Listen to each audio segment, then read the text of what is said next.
Welcome to the World's Strongest Podcast. It is Strengths and Things. I'm your boy MG, flying solo tonight.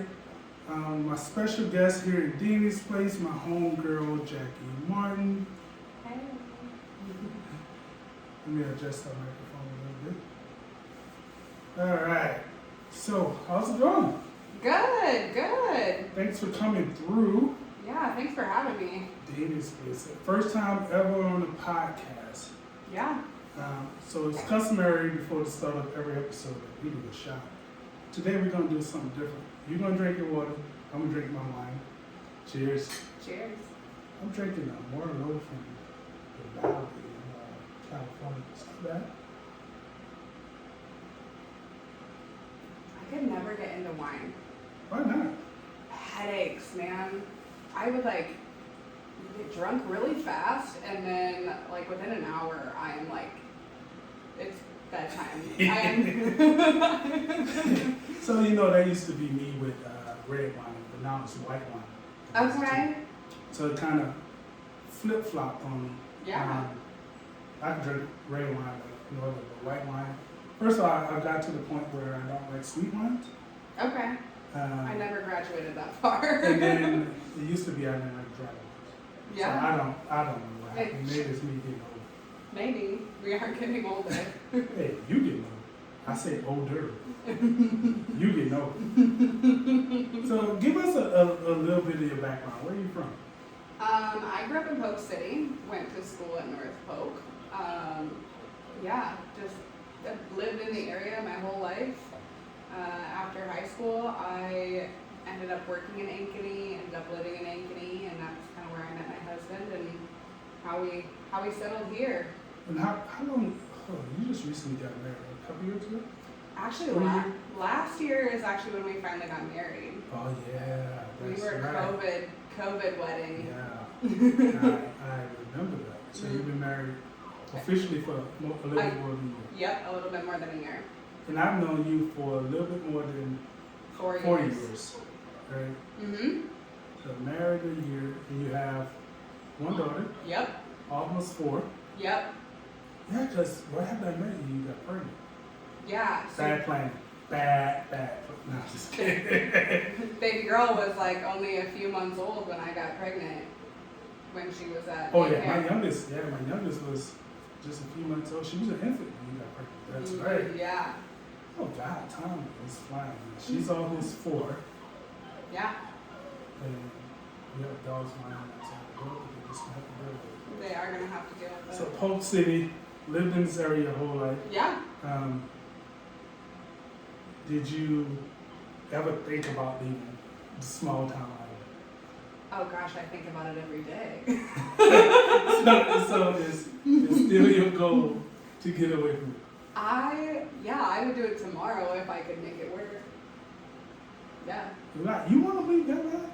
I'm not saying I would never come back, but I would like to get out and experience something other than this for a while, get out and see some things and travel with the family and Right. yeah. But, these days it's a little bit harder to do, right?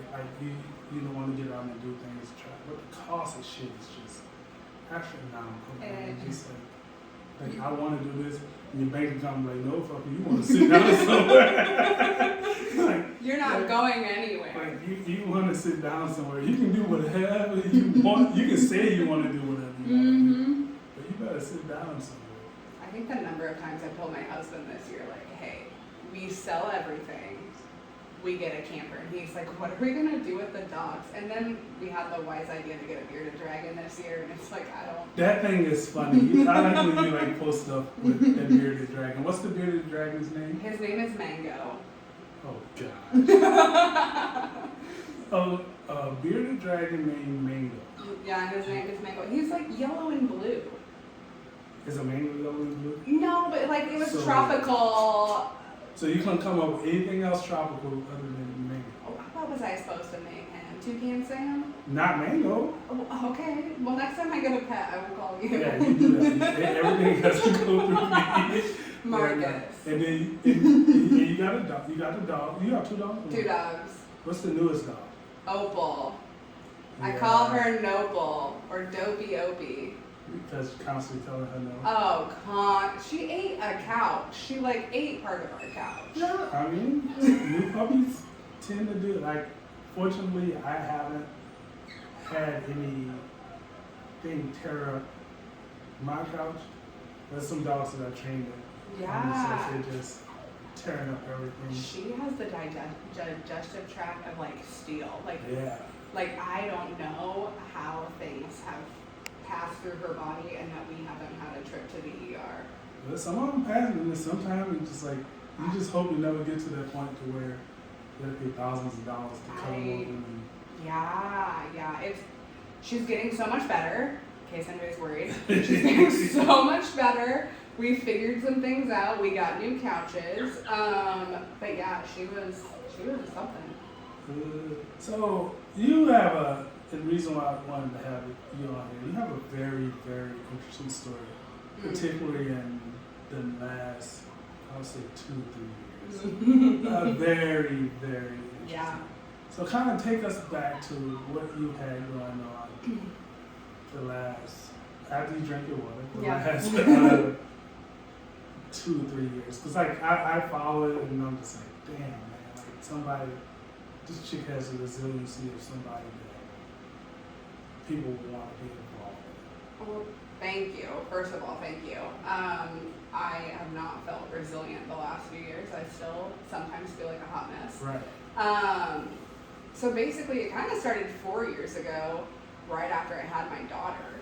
I had my daughter, and they tell you like you're gonna be like tired and that you're gonna feel weird after you have a baby. And I was like 6 weeks postpartum.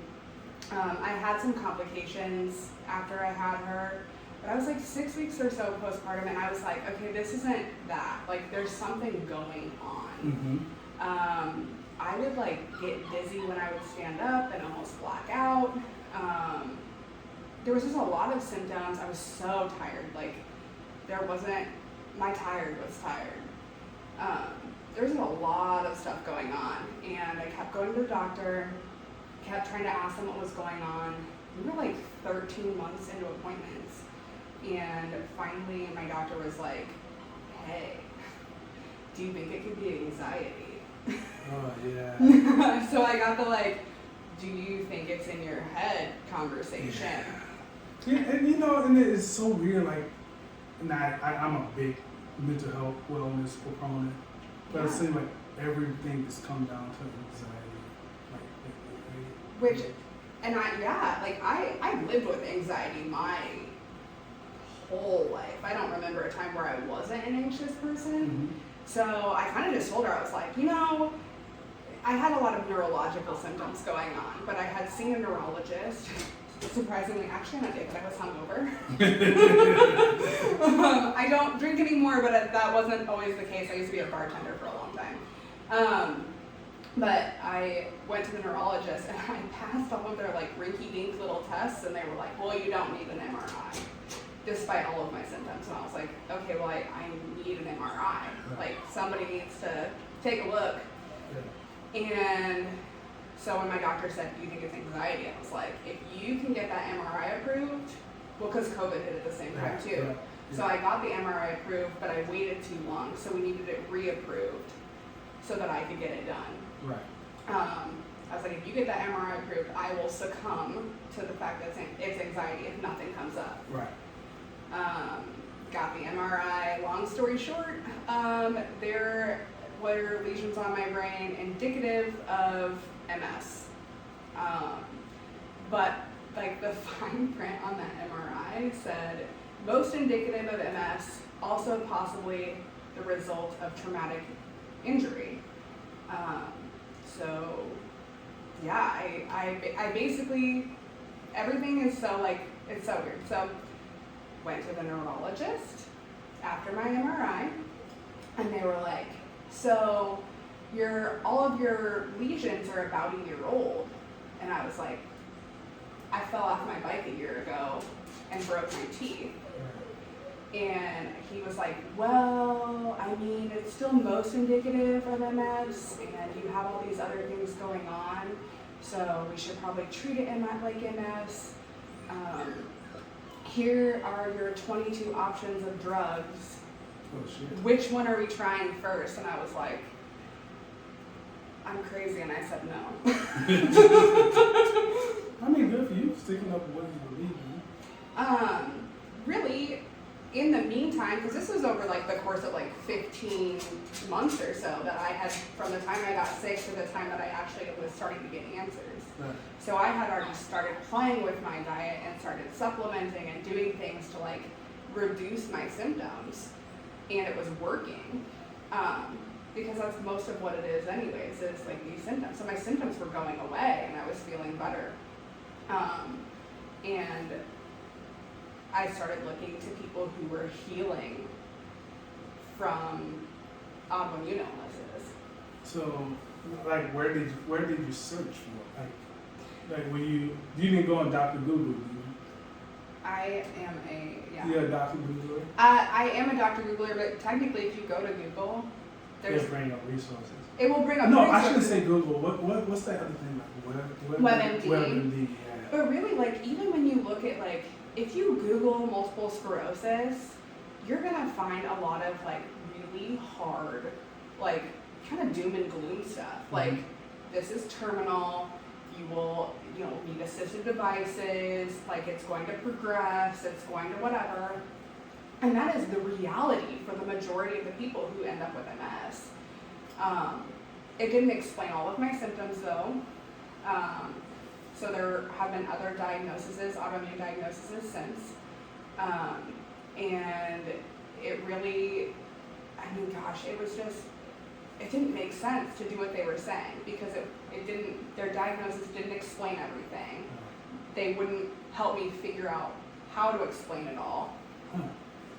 Not enough things lined up for me to go, yeah. This is what it is? Yeah, so I always tell people, like, yes, I've been diagnosed with MS. I've also been diagnosed with some other autoimmune issues. And I started, how did I look it up? I looked to people who were doing what I wanted to do. So I started looking, instead of looking up what MS is, I started looking up healing multiple sclerosis naturally. Healing, these autoimmune illnesses holistically. And there were resources. So, Dr. Google or whatever, but yeah, like, there were people out there that were saying, like, I had X amount of lesions and I was so sick and whatever else. And actually, there's a doctor who works in Iowa City.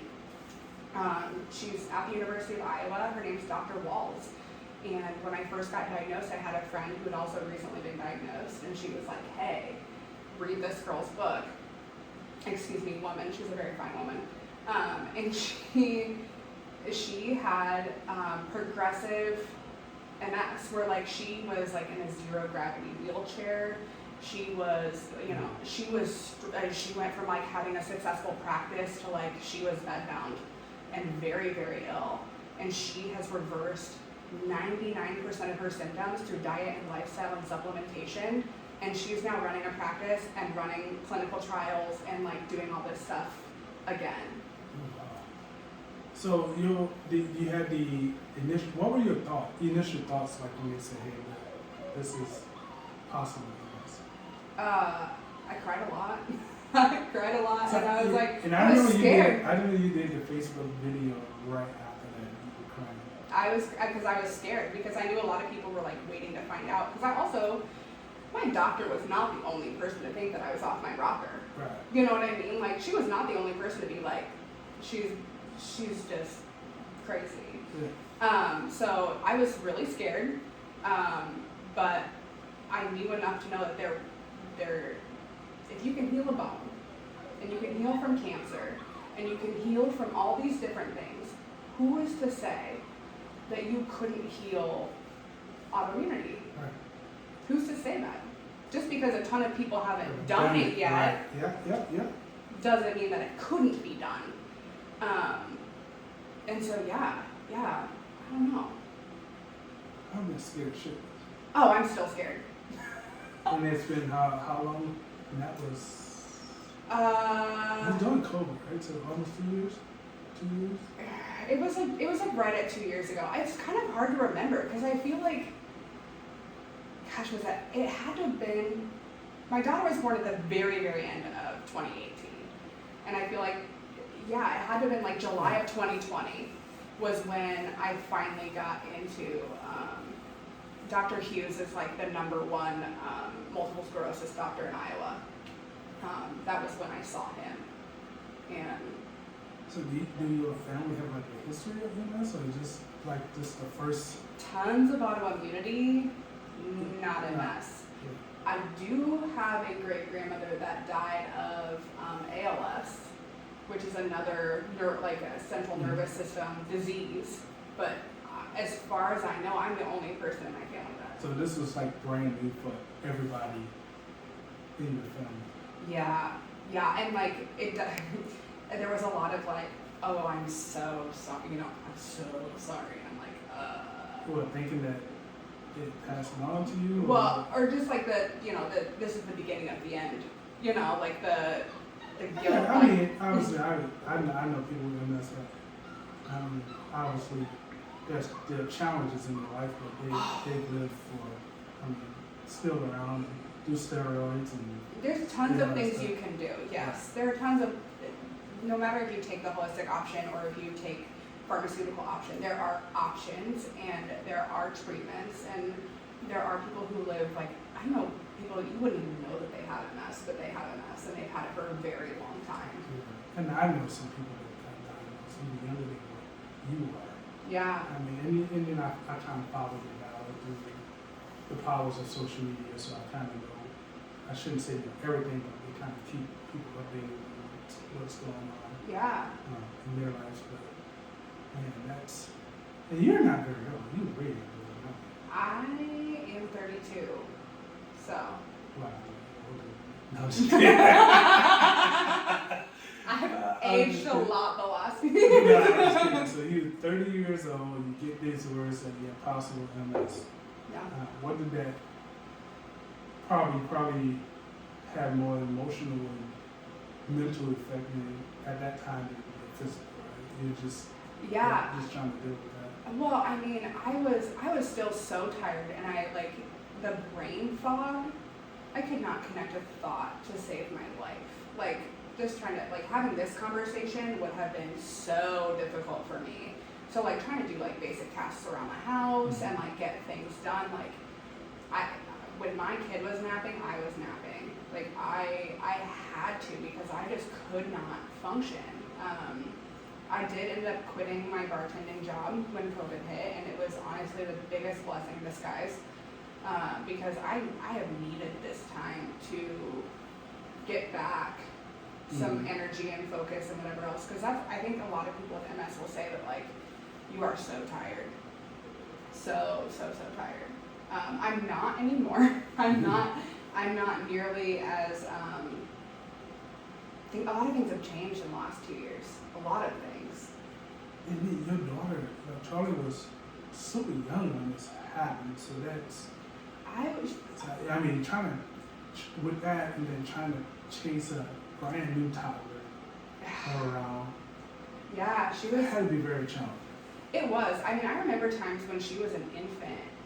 And this is where I say, like, it could be MS, because, like, I remember times when she was an infant that I was like, am I boring you? That's what I do. No, I just remember times when she was an infant that she was, like, I would go to stand up too quickly. So another thing that people with MS have is something called, not all of us, but POTS, or dysautonomia, which is where my heart rate couldn't keep up with my blood flow. So if I moved too quickly, my blood pressure would bottom out. And what? Yeah, so like a lot of people with POTS like can't walk, can't whatever else because they can't, their blood flow doesn't keep up, like their heart can't keep up with their blood flow. So I would stand up with my infant and I couldn't see because my blood pressure was so low, my vision would go black. And I would have to like lean up against the wall with my baby and hope that I could Whoa. that it would come back. Whoa. And I wouldn't go down. Yeah. And this is happening while you're the only one in the house at the time? Yeah. I never went down, I never like passed out, but there were definitely times where I felt unsafe to take care of my own daughter. Shit. Yeah. Oh, shit. Yeah. So that presents a whole nother challenge in itself. Like, You find ways to adapt, and obviously she's almost 4. I promise she's mostly unscathed. high energy kid, man. Yeah, she's a high energy kid. She's so sweet. She's so funny. But yeah, like there were times where I was scared. I was so scared. I honestly, I'm talking a lot about MS, but actually the diagnosis that made the most sense and the one that a lot of symptoms with MS and this other one can cross over is something called mast cell activation syndrome. So basically, your allergy cells go crazy. So I was becoming. So you be sneezing and shit. Oh no, that would have been nice. That would have been nice. So I'll let you finish. 'Cause I have never ever heard of Yeah, a lot of people haven't, but more and more people, especially post-COVID, are getting diagnosed with this. So it comes after you have a virus or traumatic injury of some kind. You have to have like the gene possibility to get this, and then typically people have like a prolonged exposure to like mold or something, and I kind of had the trifecta of all of those things. I had a really big virus a while ago. I know that I've had prolonged mold exposure, and then after having my daughter, like just having a baby is traumatic, right? Mm-hmm. I wouldn't know. I would You just I don't have them. I need them. Well, ask your wife. I'm sure she'll tell you. I just need them. But yeah, she's so basically your allergy cells go nuts. And so when I would, like if someone were wearing too strong a perfume, I would feel my heart start to race, my blood pressure start to bottom out, I would get all the symptoms, and then my throat would start to close. Oh shit, so you had to be around stinky people. I couldn't be around, well, no, honestly, people overcompensate for scent stuff.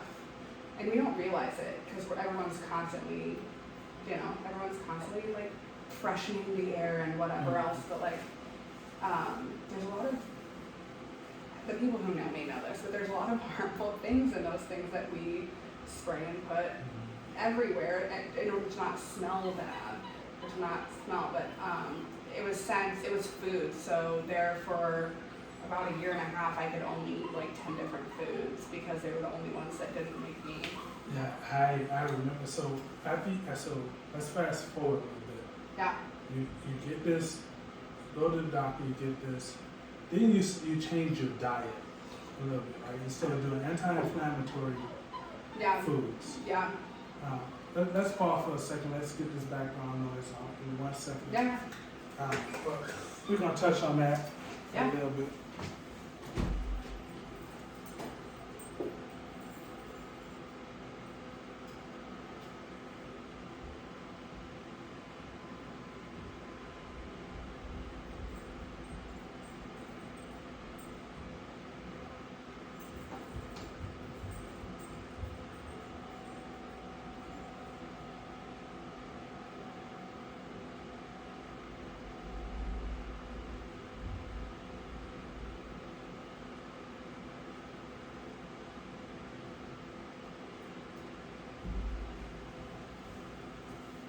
Dogs want to bother me. I am so. If for some reason here it doesn't bother me, but at my house it would drive me insane. Yeah. They never do that. Yeah.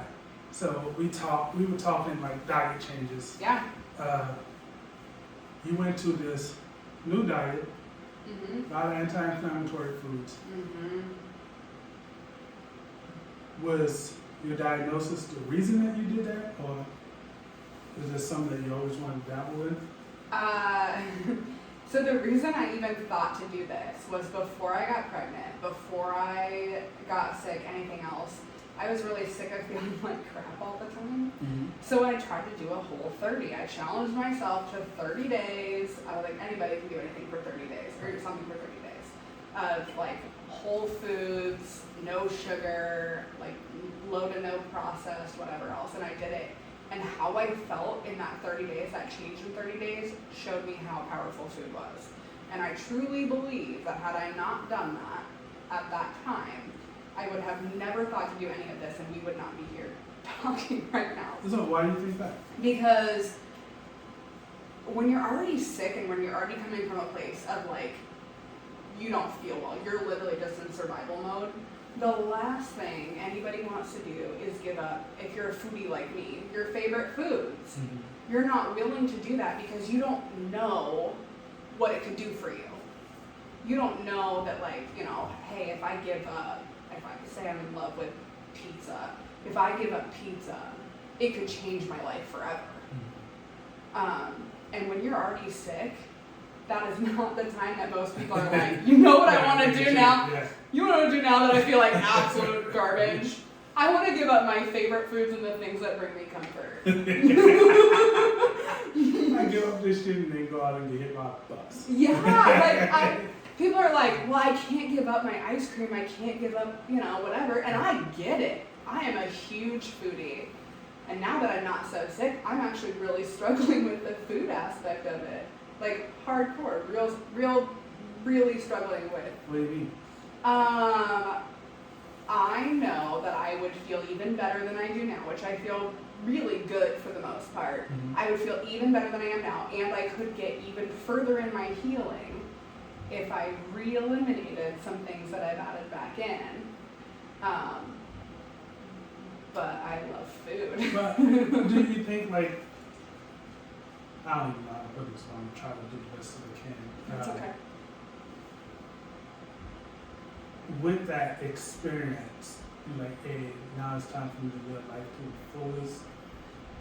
So that's why you reintroduce the things that you like. Absolutely. Right? Well, when it happened, it kind of got like taken away from me, right?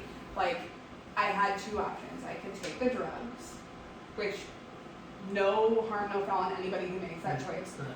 Or I could do what the people who were healing are doing and go this whole other route. And in my brain, it didn't feel like a choice. It felt like I had to go this other route because I was seeing where these other people were going, and I was scared to go the same place they were going. They were getting sicker. They were not getting better. Their quality of life was decreasing. Mm-hmm. And so I felt like I had to do this other route. And so I did it. But then when I started to feel good enough and when my throat really like stopped closing when I would eat things, then I was like, well, the universe says it wants me to have, you know, cheese again. God, cheese. I am made of cheese. That's your weakness? It is my, like, that is the thing. Isn't that weird? Like, cheese is one of the things that a lot of people don't. I'm lactose intolerant, but I love cheese.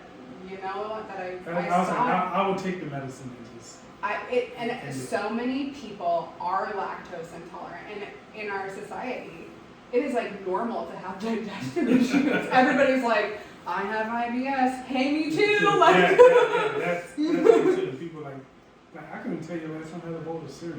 And I used to love cereal as a kid. Mm-hmm. Now I see my kids eating it, and I'm just like, oh man, that would be so good. But however, I don't want to be inside all day. You know? Yeah. It's so you know the power of changing your diet. Yeah, you have to. If you don't want to be miserable, you got to do something. Yeah. I mean, if you're a person that can deal with suffering all day, I mean. What, and it, like, since I've started this too, like, your symptoms are literally your body saying, like, hey, something's not right here. Something's not right. Yeah, your body tells you a lot of things, right? Yeah, it's like your signal system. Like, that's the one thing that's gonna tell you something wrong. It's up to you to choose to pay attention to it or not. Right? A lot of us, unfortunately, like, F you, body. I'm gonna do what I want to do because I'm a G. I got this. I got this. Right? I'm fine. And well, and I think I did a lot of that, like, I'm fine stuff leading up to being sick. Like, and I truly believe you choose your heart.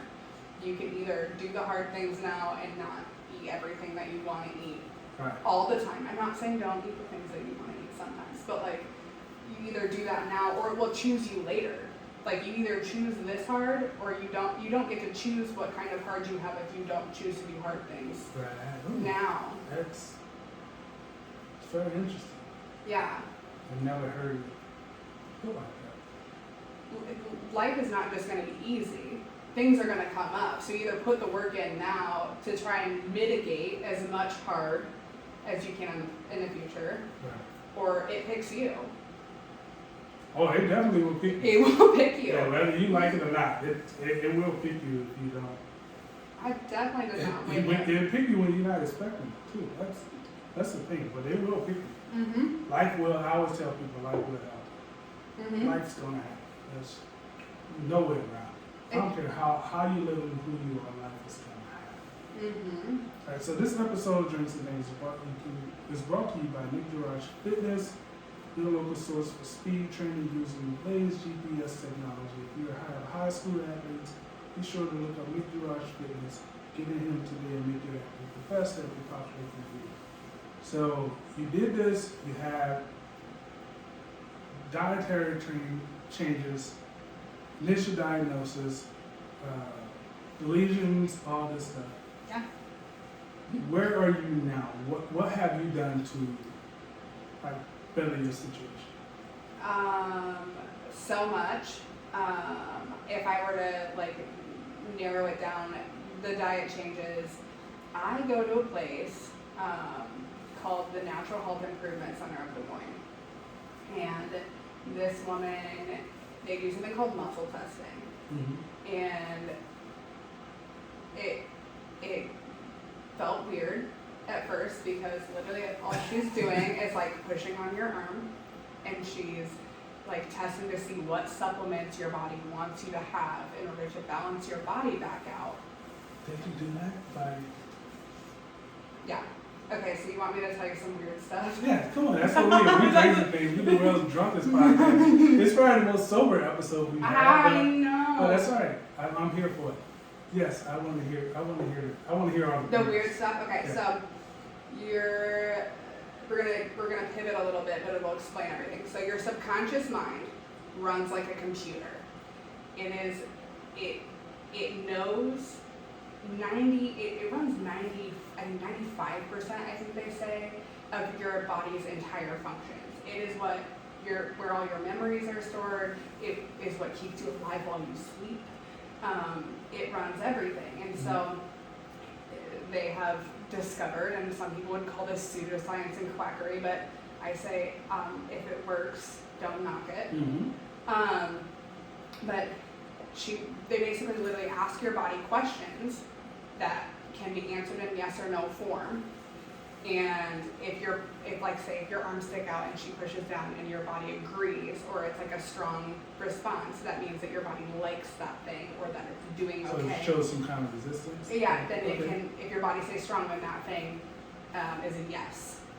If your body goes weak or your arm caves in muscle testing, that means that say they're asking if your liver is okay, or like testing your liver, your arm will cave.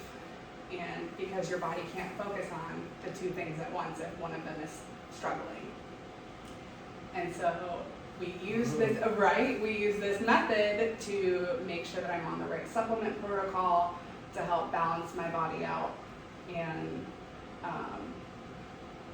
keep me good. And even this month was like a true test, so I'm a dork, and I didn't take my supplements for like a good week out of this month at all, because every once in a while I like to test and see like, where are we really at? Right. Yeah. Where are we really at? You one of those. Yeah, like where are we really at? And I will say it was not fun. However, I had probably 80% less symptoms than I would have 2 years ago at baseline. And I got to eat all the things that I wouldn't have been able to eat. I was able to function and take care of my family, and while it wasn't like the beautiful, normal, like I'm up and going and like hyper focused and can do all the things, like I think an 80% symptom reduction is pretty amazing even off supplements. So on my supplements, I don't know I'm sick. Whoa. Yeah. What kind of supplements? You don't mind me asking. I don't mind. They're supplements by Standard Process and then another company called Cellcore. So these are like supplements made from like whole food ingredients. They're not like synthetic vitamins, but like whole food supplements that, I mean, and I'm on a boatload of them. I'm not gonna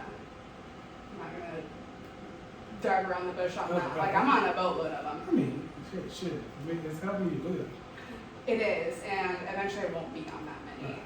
But if it took me, I'm gonna assume that it didn't take me, 4 months to get sick. It's gonna take some time to rewind, you know. So, yeah, I take supplements. I am doing a lot of making sure that my body detoxes the way it's supposed to. So, like, I get in the sauna.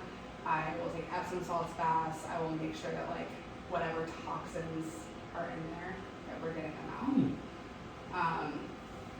Basically, the premise behind all of this is that Western medicine or your regular doctor doesn't acknowledge the fact that parasites, pathogen like viruses, bacteria, all these things can live in our bodies, and eventually, if you add too much stress and too many other too many processed foods, too many toxins in the things that you either like have in your home or you use like on your skin and your body, that your body eventually won't be able to keep up. So you're gonna have to eliminate the parasites, and I hate to break it to all of us, but like 75% of Americans have parasites or more. Oh, damn parasites. I bet if you took a parasite protocol, you'd be shocked. I wouldn't do it. I wouldn't be, actually. No? No. Yeah. I know my bad habits and shit. Eventually. But is it natural to have parasites? It is. We are actually like one of the very few developed countries that doesn't regularly deworm ourselves. Deworm, that sounds like some shit you do. Well, Oh, no. how do we think that? I ain't no damn Rottweiler. I know, but how do you think that, like, I mean, we're basically a parasitic planet, though. Parasites live on everything. So you're telling me all of the produce you've ever eaten is perfectly washed. I would never tell you. And so, like, it just is what it is. Yeah, I would never tell you. Yeah, I would never tell you. No. So a lot of people's symptoms actually could be contributed to things like parasites, which is hard for us to wrap our hands around because nobody's talking about it. Yeah, because I don't want to know that I'm going to the store and buying shit full of parasites. Well, And organic shit's too expensive. Well, but even organic stuff would have. I mean, parasites live in the soil. Yeah. You know what I mean? Like, yeah. they live in the soil. It's not an organic versus a whatever thing. Like, it's truly like they're just around. And if you have dogs, so you're telling me your dogs don't go inside and step on the grass and then come in your house? Oh, of course they do. Of course they do. Right. And if your dog don't do that, you don't have a dog. Right. You don't have a dog. Your dog come in and just automatically just cleans his feet. Yeah. He just like takes a little bath at the back door. Let me go ahead. Let me get in this tub of water. Clean out. Yeah. You don't have a dog. You have a damn something you should be making money off of. Right. Yeah. So yeah, this is just things that like holistic medicine acknowledges, and they help you reduce that pathogenic load. That's kind of like the whole premise of what I do. Is I'm worried about reducing toxins in our home. So I don't use things like scrubbing bubbles or bleach or whatever else in our home. There are other more natural products that we can use at our houses, clean, but they're not so. You gotta be using a lot of that shit before you right? Yeah. I mean, I have one of them things. I call them things, but they're not human at that point. Goodness, they're crazy at 4. She's not even 4 yet, but my husband literally said today, he goes, oh my God, add 10 years to that?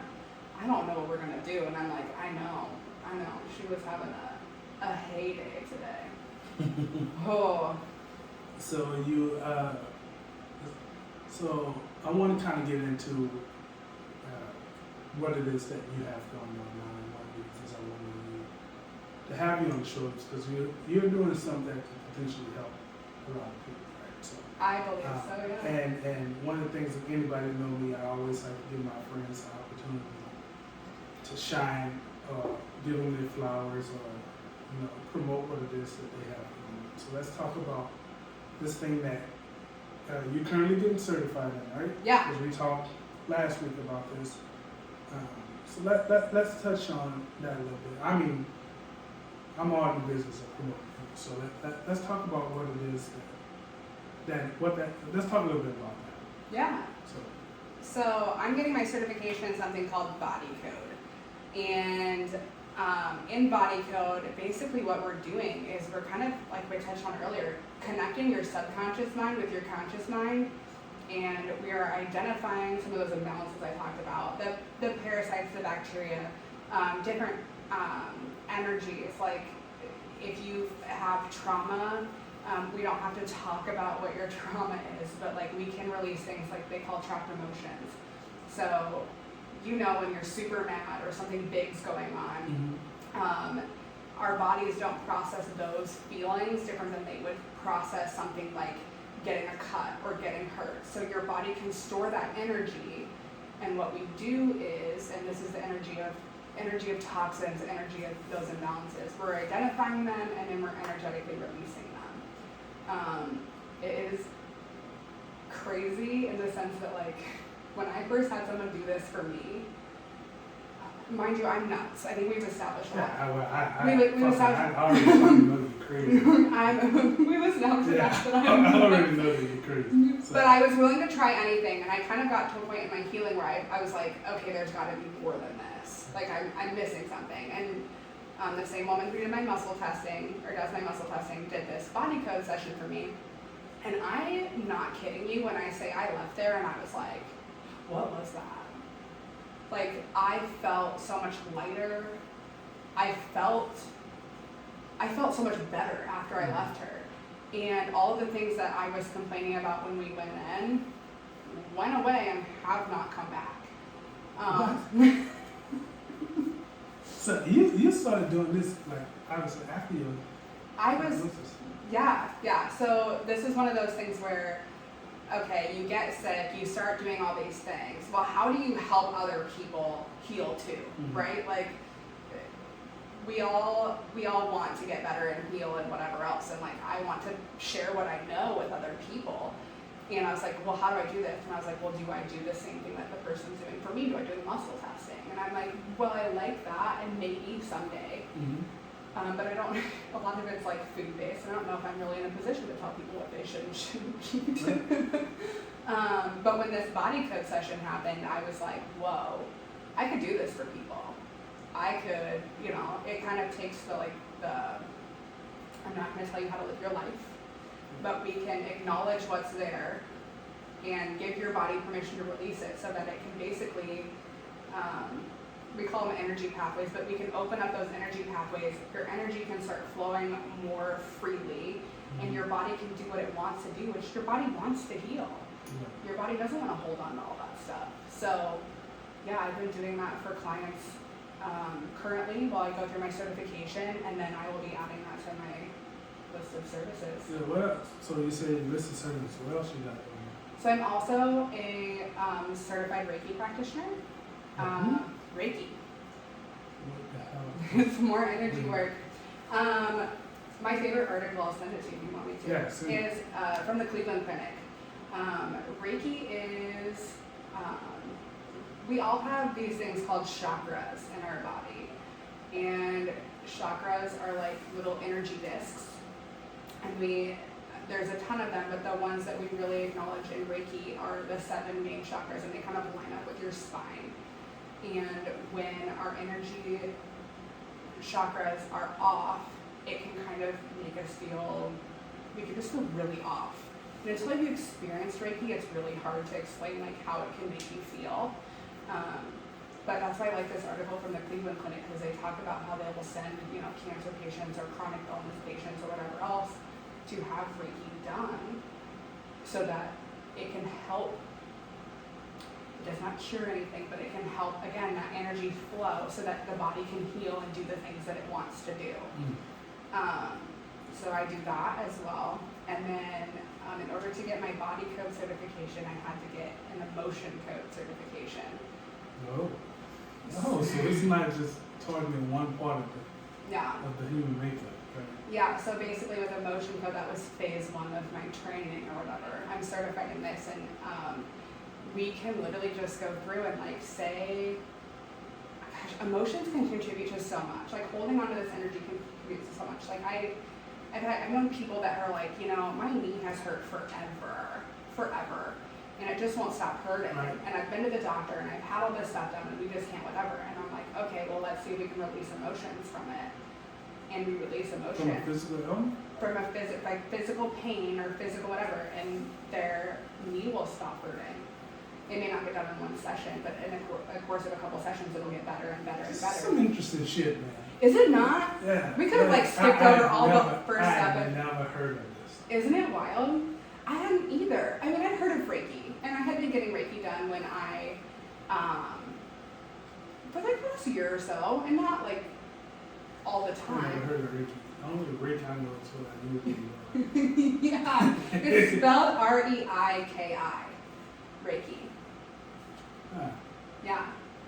But yeah, it's also weird because ever since I got Reiki attuned, my hands used to be really cold. And they're not cold And anymore. my hands are They're not really cold cold. anymore. Like today, one day like today. Yeah. Like picking up the kids from school and like, hurry up and get in this car. I'm leaving. Yeah, no, they're not That's not cold why anymore. they're warm.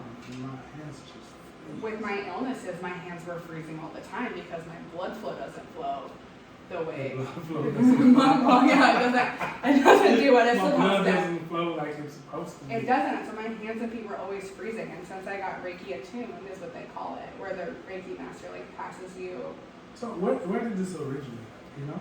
Reiki? Yeah. Okay, so I should know this. Like, I should be able to like reiterate it. But it's from I think Japan, but it has like really, really ancient. A lot of this stuff I is. feel like if you just listen to it and hear it, like it sounds like it came from way back. Or Egypt. Is it Egypt? I can't I remember. mean, we could look it up sometime. We could look it up, but yeah, like it is. I should you have totally your know iPad, that. right? But I do have my iPad. I have my phone right here. Oh, you have your phone. But it really like it is very, very old, and I don't know. You think about even things like Jesus, and like the stories of Jesus for the people who are Christian. What was he doing? If he was just healing people, what was that? And I am not saying. Yeah, I I'm get you. not saying that I'm like Jesus. Yeah, I'm not yeah, making yeah, that. But yeah, like, yeah. what was that? It was something. Right? So that's where I find it, because obviously there's a ton of naysayers, right? Like there's going to be people that And that's with everything, right? That's, right, and I'm that's totally cool. cool with that, but I'm like, what do you think that was? I don't know. Right? I don't know. See, wine makes you want to go to bed too. No, I'm thinking hard and trying to figure out if I ever heard this or heard anything like this. And I don't think I have. Yeah, so, I don't know what his name, but Macau used to be, That sounds It's- Japanese. yeah, he's from Japan, but that is kind of like who they think brought Reiki back, but there are obviously like more undocumented or like less documented originations from even before that. But he's definitely the person who kind of is responsible for making it more mainstream today, because it's really, So the shit's been around for a while. it's been for a long time. And it's just one of the things that nobody ever talked about. It is one of those things that like more and more people are starting to talk about it. I feel like a lot of the stuff, and you know how algorithms work, like the things that you're into are the things that you see more of, right? Right. So now that you've talked to me about this stuff, you're gonna start seeing more. We on Facebook Live, and if you follow us on Facebook, please be sure to go to iHeartRadio, Apple Podcasts, Spotify, and subscribe to our podcast. Also follow us on YouTube. The page is called Genesis Things Podcast. Make sure you like and subscribe. We're going to be bringing you a lot more stuff This is actually on so it's our second season Yeah, and our second episode on YouTube. So I love it. you are an Originator. of YouTube. Hopefully, when I'm more like experienced and well versed in all this Maybe stuff, we we have can you- come back. Like, yeah. Oh, you coming back? That's for sure. Because I want to look all this shit up.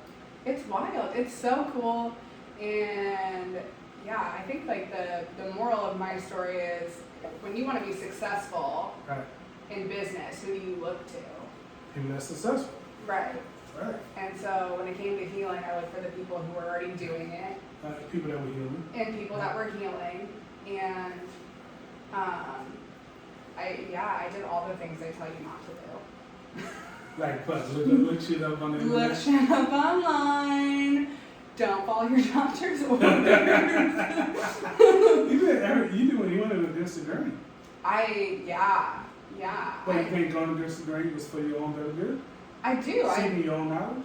Yeah, I truly believe it, and that's not going to be for everybody, but I know some people that are like, that have the same diagnosis as me, and it breaks my heart to hear what's going on with them. And I won't share their stories, but it Yeah.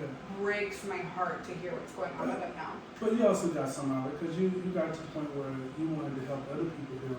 Absolutely. You know, so And it's not necessarily all of a bad thing. Oh, no. Or a bad thing at all, I should say. No, I'm really looking forward to hopefully helping more and more people. I want to keep sharing my story, keep sharing what's possible, and hope that more and more people can find healing. If you can heal from all sorts of different things, what's to say that autoimmunity is a life sentence like we treat it? Probably because that's what you've been told.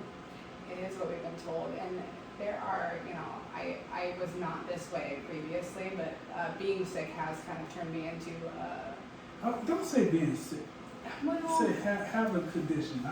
well, you're not, I wouldn't say sick. well, I hate that too, because but I was sick, and I'm actually kind of getting to the point where I'm finally accepting the fact that I was.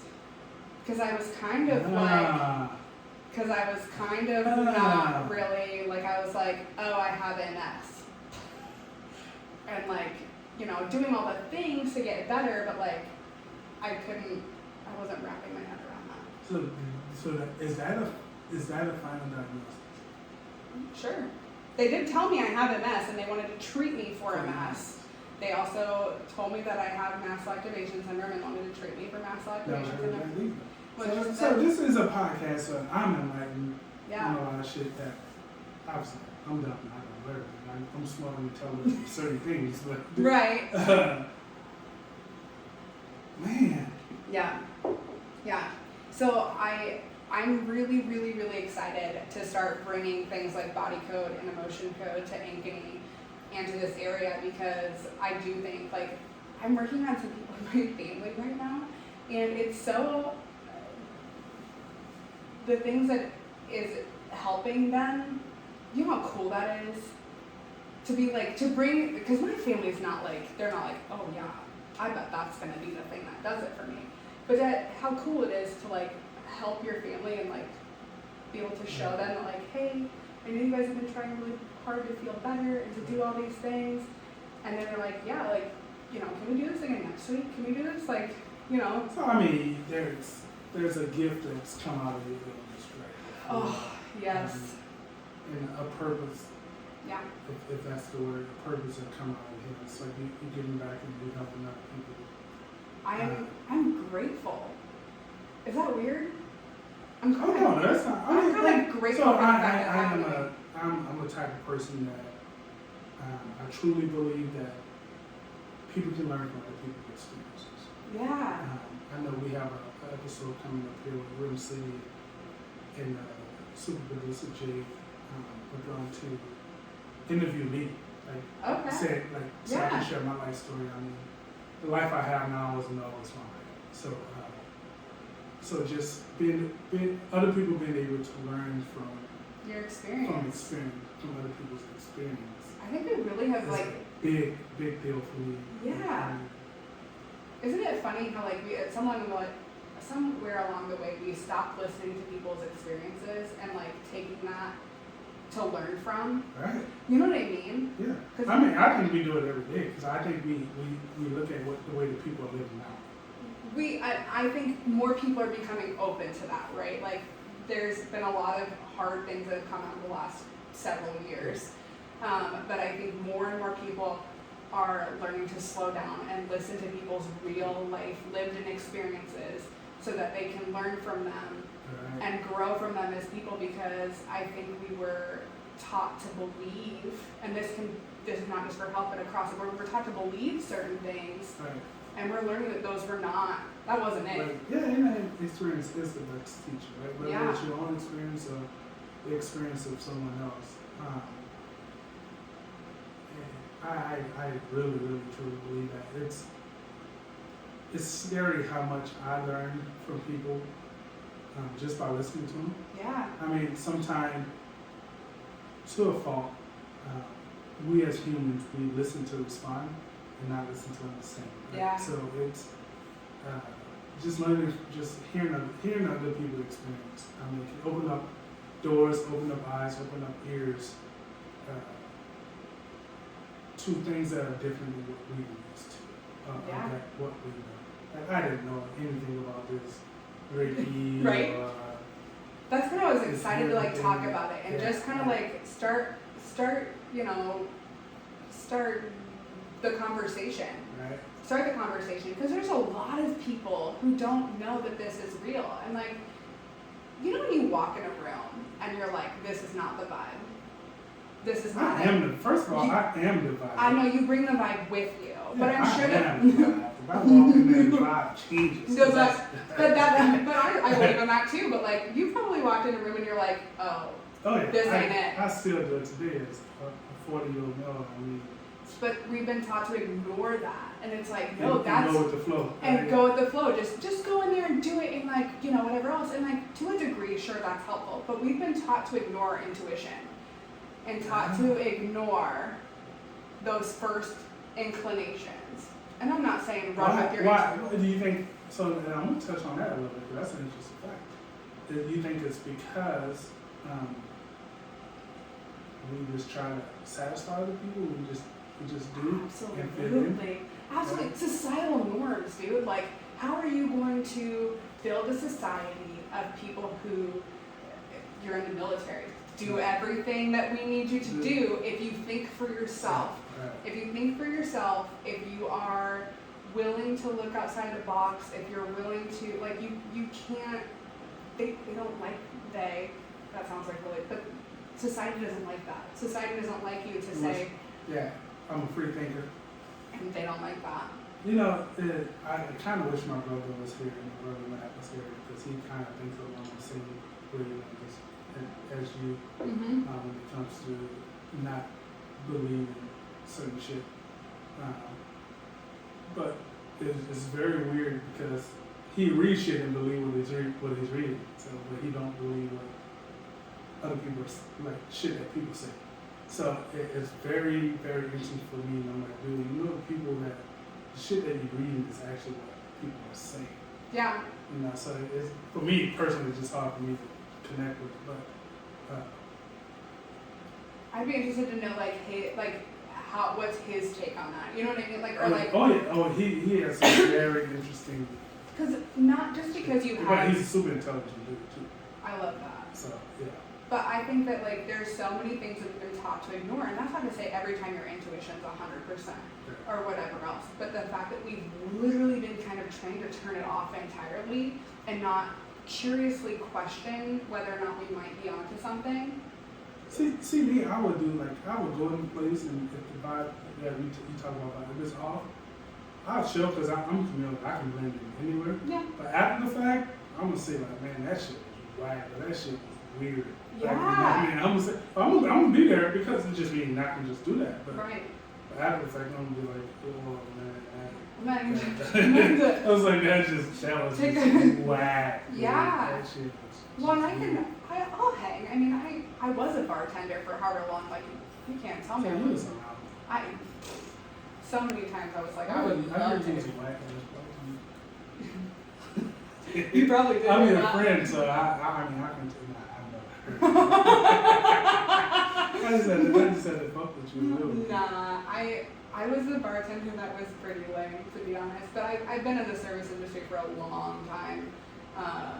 And yeah, I just wasn't, by the time I was done, I wasn't really drinking that much anymore.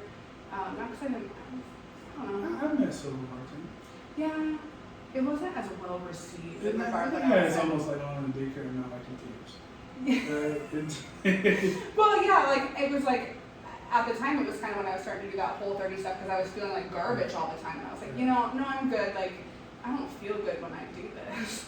So I'm when gonna, you were drinking? yeah, so I'm like, You know, I want to tell you, you were the first guest in the start of the second season of this.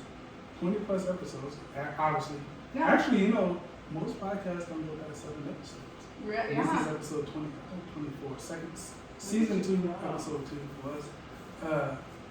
But you're the first guest we had. Sober. I know, okay, so I haven't drank in like 2 years, but like, along the lines of the food thing, I was like, I'm feeling better. I wonder if. No. And I had a drink one night, like on a date night this summer with my husband, and I kind of the same thing. I was like, well, I could do it. That was fun. Did you have some wine? No, I had a vodka water, which was really anticlimactic, but. On the date night, you had vodka and water. Yeah. And I know of your husband, Yeah. and I've heard great things of him, but vodka and water is good. You're supposed to have a glass of wine. Keep it romantic. Y'all actually had a date night the other night. You went to hockey game? No, we went to the Eagles concert The last Eagles night. concert. Oh, no. Didn't y'all go somewhere a few days ago? Somewhere in the arena? No, That was not last night. that was last night. Yeah, it was last night. Yeah, I know people who went to the Eagles concert last night. It but was so good. Did y'all not go somewhere else earlier this week? Oh, this week, as you know, has been a roller coaster. I feel like I thought y'all went somewhere just the two of you. I don't think so, but this week has been. I thought it was somebody Wells Fargo. Yeah, that was it last night at the Eagles concert. Was at Wells That Fargo. wasn't last night. You've been drinking too No. much. That was not last night. Pull up your social media and look at your post. My phone, Look at your Facebook post. yeah, my husband tagged me something last night about how he No, got. you put it out there, not your husband. I'm gonna literally laugh if you're right, but I really don't. Yeah, I know I'm going to be right because this was not last night. You're funny. Look at all your posts from this week. That was us last night. It wasn't last night. That was. I said that's not the post I'm talking about. Okay. No. If I am right about this, if I'm wrong, I will do it. November 11th, he was on the couch sleeping, so it was last night. Oh gosh, Like, I'm doing too much. I'm doing too much. That's all right, man. Keep me out of trouble. I do too much. It's the world's drunkest podcast. Drinks and things. I am here with my good friend Morgan. We talking adversity, healing, energy. We talking all kinds of that shit. This is honestly been one of my favorite episodes because it's like opened my eyes to shit that. And I'm not saying I know everything, but I know a lot of shit because I'm unique. That's just me. I totally with you, but I love hearing that because I want to tell people about shit they don't know about. Yeah, You know what I mean? And I wish we kind of had our full crew here tonight to hear this shit because this would be. I would love to be with the whole crew. I would be like So probably a little intimidated. we'll make this happen. No, you won't. You know Remy. Rem? You know Remy. Really? Yeah. Oh, Remy, he doesn't you intimidate probably- me. Yeah, you don't intimidate anybody. I love Remy. And then the rest of our crew, we have a bunch of guest hosts and stuff too. But Yeah. oh, you would be intimidated by me guys. I'm probably not. But no, grill me. If I don't know the answer, I'll come back and tell you what I find out. Yeah, this has been very, very, very interesting and enlightening. So I want to thank you for coming through, Yeah. sharing your knowledge, sharing your wisdom, picking on people, sharing your energy. My energy. Synergy. And I know you don't drink, but We're gonna cheers That's to okay. this last That little bit of wine. Big shout out to everybody that's joined us on Facebook. I appreciate you guys tuning in.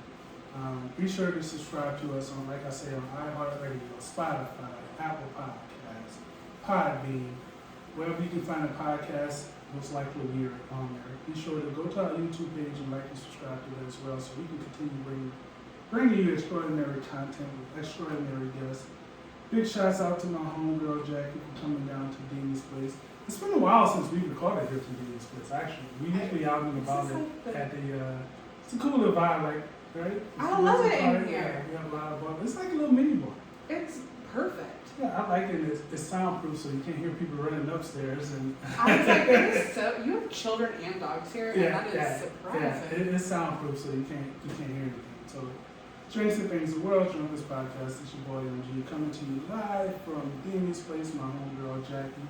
I want to thank y'all for tuning in to another episode of the World's Drunkest Podcast. We'll see y'all next time. Peace. Easy. Easy peasy. Tell your husband he's trying to do it. It's easy. Oh, that was like an hour and 8 minutes.